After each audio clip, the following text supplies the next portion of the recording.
Olá pessoal, boa noite. Eu sou o professor Rogério Mazzini, para quem não me conhece. Hoje, na videoaula, nós não iremos utilizar a lousa. O assunto hoje será o sofrimento dos escravos no Brasil. Antes de nós entrarmos no assunto do currículo de trilhas, por exemplo, do município da cidade de São Paulo,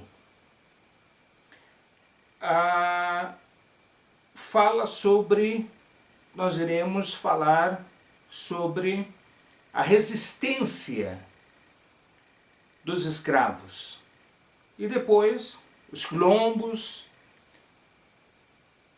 e depois as leis abolicionistas até a questão da abolição em 1888. Só que eu gostaria de primeiro contextualizar, valorizar alguns detalhes que muitos não param para pensar. Então, uma aula bastante informal, mas que irá nos fazer refletir bastante com relação a esta questão. Eu fiz algumas anotações para que pudesse munir os nossos alunos com um conteúdo bacana sobre isso. Dentre o sofrimento que já vinha existindo desde o século XVI, no século XVII surge o Quilombo dos Palmares e se torna a grande referência de resistência do escravo, do africano, no trabalho forçado, e outros quilombos também foram surgindo, ok? Mas isso nós iremos voltar a falar, a questão do Quilombo dos Palmares, e a questão do movimento abolicionista. Isso nós iremos voltar a abordar. Dentro de uma série de sofrimentos está a questão da rebelião, causava toda uma angústia, uma aflição, sem saber o que iria acontecer. Aqueles que conseguiam fugir e que eram pegos, encontrados posteriormente, ele era humilhado em praça pública, chicoteado, os algozes batiam nele até não aguentar mais. E inclusive muitos deles chegavam à morte por não suportar os castigos, as sentenças contra ele. Assassinatos eram constantes, né, em função da questão da tentativa de rebelião, de não obedecer aos seus donos, tentativa de fuga, mas também ocorreram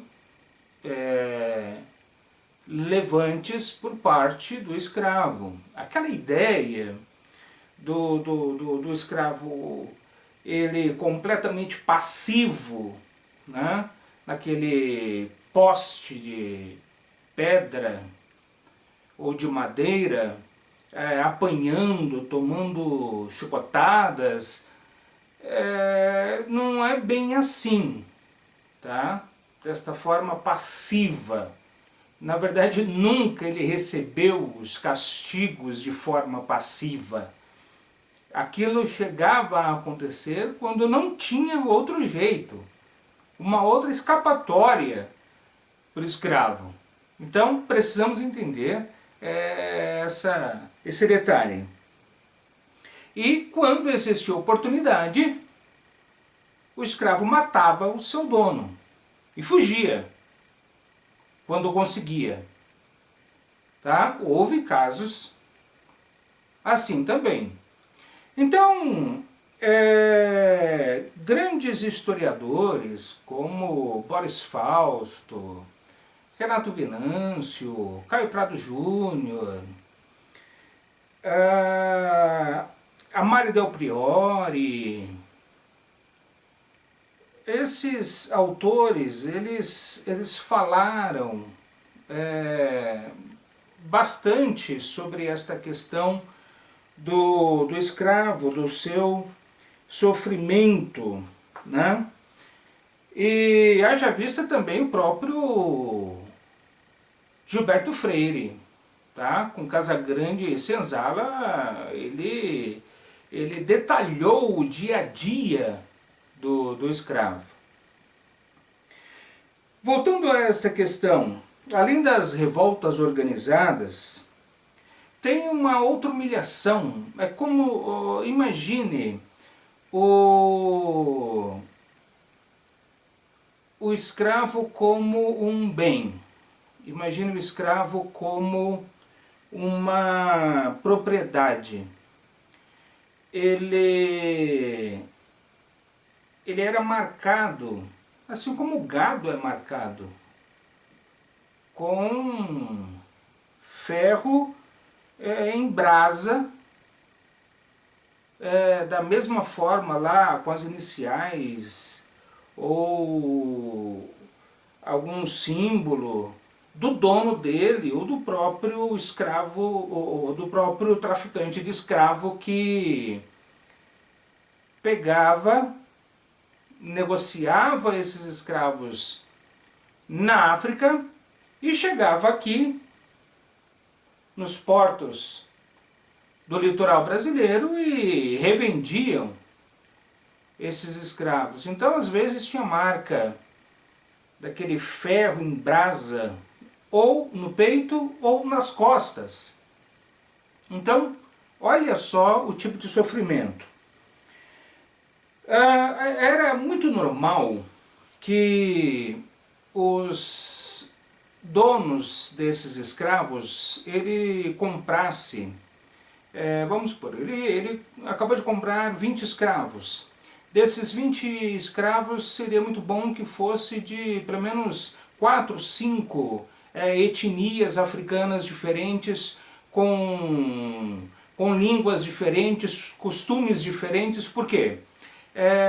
Se existia uma diferença cultural, uma diferença linguística, tudo isso iria dificultar bastante a questão da comunicação, a questão ia demorar mais para causar uma amizade entre eles, até pela dificuldade da questão da língua, e com isso iria facilitar o dono desses escravos, porque isso acabava dificultando a questão da rebelião. Ok? Mais um outro detalhe importante que a gente precisa entender. Era algo que muita gente nem imagina. Uma certa aula eu disse para os alunos que escravos africanos eram vendidos pelos próprios africanos. Alguns arregalaram os olhos desse tamanho. Mas como, professor? Isso ocorria. E aqui no Brasil também. Tá? O Zumbi, o próprio Zumbi dos Palmares, ele tinha escravos. Pasmem, mas ele tinha. Um outro detalhe, escravos alforriados que tinham dinheiro e condições, eles também compravam escravos.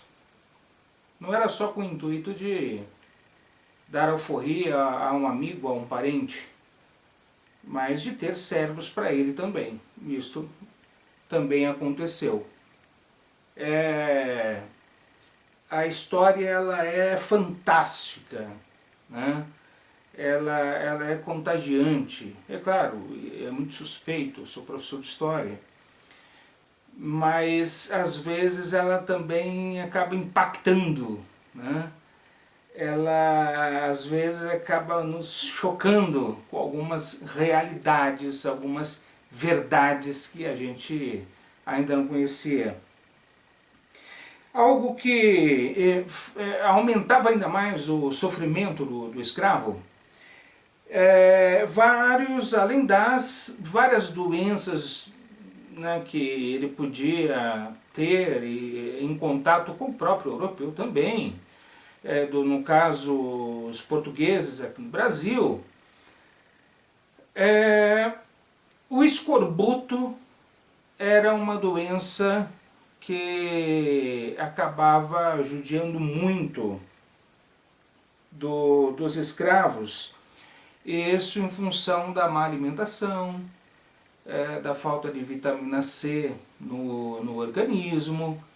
Então, isso acabava promovendo hemorragias nas gengivas dos escravos. E também na pele, partes ressecadas, que ficavam tão ressecadas que parecia cortes, né?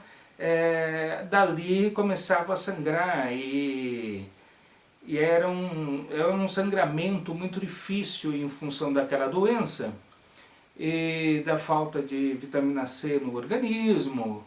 A questão da cicatrização era mais demorada, então isso também causava um sofrimento muito grande. Acabava, em função desse sangramento na gengiva, acabava provocando inflamações e dentes dos escravos acabavam ficando soltos, tá?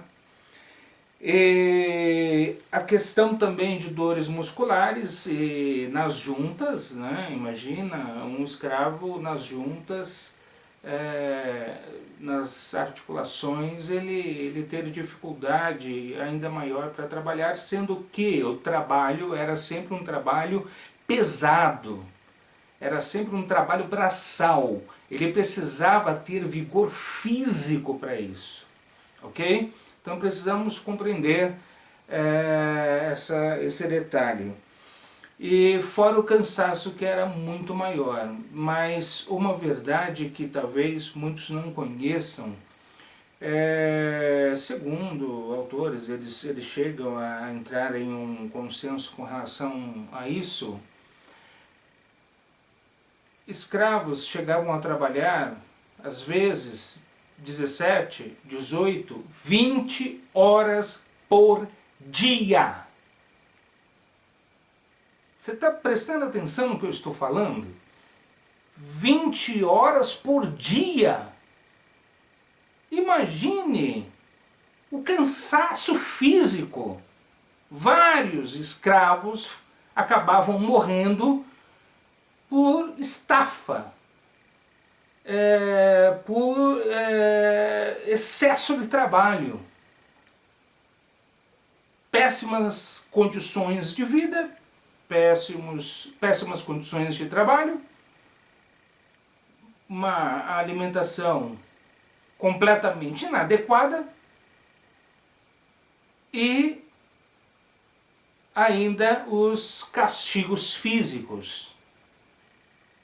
Então, não há quem aguente. Devido a isso, inclusive muitos, eles tinham que usar uma espécie de focinheira, parecida com aquela que o cachorro usa, para vocês terem uma ideia, né? De metal, sem ter como tirar, exatamente para não cometer suicídio, exatamente para não ingerir um veneno e que viesse levá-lo a óbito. Um outro detalhe, muitos escravos colocavam na boca dele, era uma forma de punição, e depois fechava, travava, não tinha como ele tirar, tição, brasa, colocava na boca do escravo. Imagine a dor de queimava o céu da boca, a língua, a gengiva, a lateral de dentro da boca. Imagine o sofrimento que as bolhas que surgiam depois, e inflamações. Olha só a que ponto chegava a punição. As mulheres, os estupros eram constantes. Escravas que eram estupradas, violentadas sexualmente, era algo corriqueiro. Para você ter uma ideia, era algo corriqueiro. Até as escravas casadas com outro escravo, na senzala, ela era usada como objeto sexual do dono dela, o senhorzinho. Olha a humilhação para o marido dela, para ela. Por este motivo que muitos cometiam suicídio.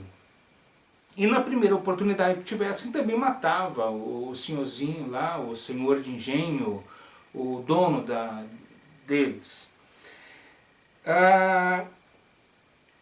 Situações em que a sinhazinha lá, a mulher do senhor lá, do escravo, do senhor de engenho,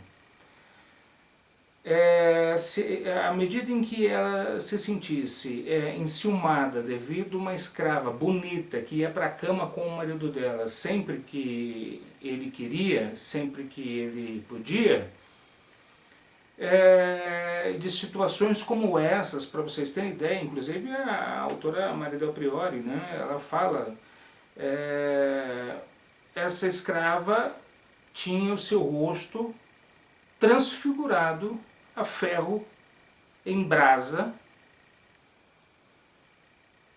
e partes do corpo, a fim de que o marido da sinhazinha, o senhor de engenho, o marido dela, o dono da fazenda, não sentisse mais atração por aquela escrava agora com o seu rosto e parte do seu corpo desfigurado. Olha a que ponto chegou. Várias escravas tiveram a ponta dos seus seios, dos seus peitos, cortados. Seios com as suas pontas cortadas, arrancadas. Situações de castigos físicos eram dos mais diversos, quando o dono queria ter relações sexuais com a escrava e ela não queria, depois ela sofria castigos. Situações em que, também por causa de ciúmes, várias delas tomavam butinadas a ponto de quebrar dentes, arrancar dentes da boca dela e rasgar e ter o seu rosto todo machucado, porque uma escrava, porque na cabeça da mulher do dono do engenho, do poderoso, do barão, né,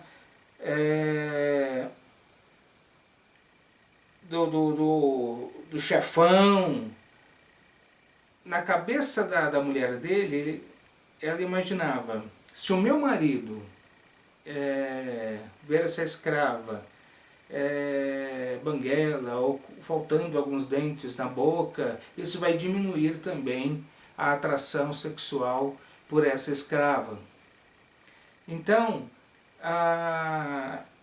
fora a gravidez, muita gravidez que não foram planejadas, evidente. Isso também ocorria com muita frequência, tá? E situações como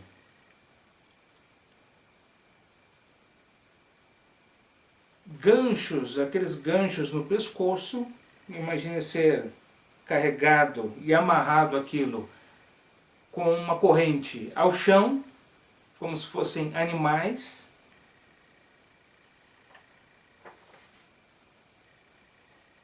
A questão de ter as unhas, isso ocorria também, questão, agora é punição para os homens, castigo, e para as mulheres, sempre que as mulheres lá dos donos delas sentissem ciúmes, mandava arrancar as unhas das escravas. E dos escravos homens era uma espécie de punição, um dos vários castigos que também ocorriam, tá? Escravas, muitas vezes, elas eram vendidas ou trocadas por bens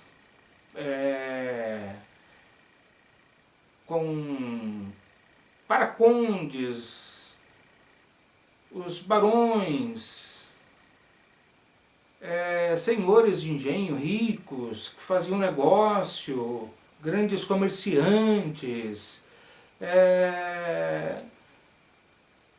moças de 13, 14, 15 anos eram vendidas e passava a ser uma das mulheres ou a mulher desses caras. Quando uma mulher chegava aos seus 20 anos, 21 anos, 22, 23, ela já estava uma mulher completamente acabada. Ela estava com uma aparência de uma mulher muitos e muitos anos a mais. Tamanho sofrimento do trabalho forçado, castigos físicos, ser violentada, humilhada, porque a violência do escravo, além da terrível violência física, ainda existia uma violência psicológica, violência verbal. Então era uma situação extremamente constrangedora sempre. Vários escravos perderam dedos das mãos, a mão inteira, o braço, ou em moendas, ou no caldeirão, ou queimaduras feias na fornalha. Então era uma situação, era um trabalho extremamente perigoso, além de cansativo, além de outros trabalhos exercidos pelos escravos. Então aí a gente já tem uma ideia, uma base de porquês, né? de algumas várias justificativas, o porquê da resistência dos escravos, exatamente, que começa a causar, a produzir movimento abolicionista, e que acabou resultando em algumas leis, e até a abolição dos escravos, que é o que nós iremos abordar na próxima aula, ok? Então, só para a gente poder fazer esse link, né? essa ponte, essa contextualização. o escravo apresentava resistência, e depois os movimentos abolicionistas, mas e o sofrimento do escravo? E o que ele passava? Ele era tratado como um bem, como uma posse, como um objeto, como um animal. A questão da humilhação racial, étnica, que era terrível. Então, daí já tinha como base. Eu tive um professor, daqueles vários autores que eu havia falado, o Munanga, fantástico também esse autor, esse escritor, que inclusive é o que escreveu alguns textos lá para pessoal do Fundamental 2 da Prefeitura de São Paulo, da Escola Municipal de São Paulo, da cidade de São Paulo, e do pessoalzinho lá do ensino fundamental. Eu tive um professor na faculdade africano, da República Democrática do Congo, e ele falou para nós uma vez em aula algo bastante interessante. Ele é doutor em História, para vocês terem uma ideia, e trabalha, ele é professor em faculdades, em universidades aqui no Brasil, e fora palestras também. Ele disse que uma das justificativas que ele sempre ouvia quando estava na África é que no período da colonização aqui no Brasil, por que os jesuítas protegiam os índios e não protegiam, não defendiam os escravos africanos? Porque daí facilitaria e a abolição teria saído mais rápido. Isso um próprio africano que me falou, um professor africano, da boca dele para a nossa turma. Daí ele disse que o motivo em que mais era ouvido, né, com relação aos escravos africanos aqui no continente americano, é que o índio podemos catequizar, o índio é gente. Os escravos africanos nós não vamos catequizar. Ele não tem alma. E se ele não tem alma, não é pecado escravizá-lo. Só faltava declarar, não, ele é um bicho, ele não é gente. Então, ele falou com essas palavras, é claro, em tom também de protesto. Então, o índio pode ser catequizado, convertido ao cristianismo, porque ele tem alma. Agora, o africano, não. O africano não pode ser catequizado, não pode pregar e converter o africano, porque ele não tem alma. Olha que situação. Por hoje é só. E espero que tenham aprendido mais um pouquinho de história. Um beijo, um abraço, pessoal, e até o próximo vídeo, se Deus quiser.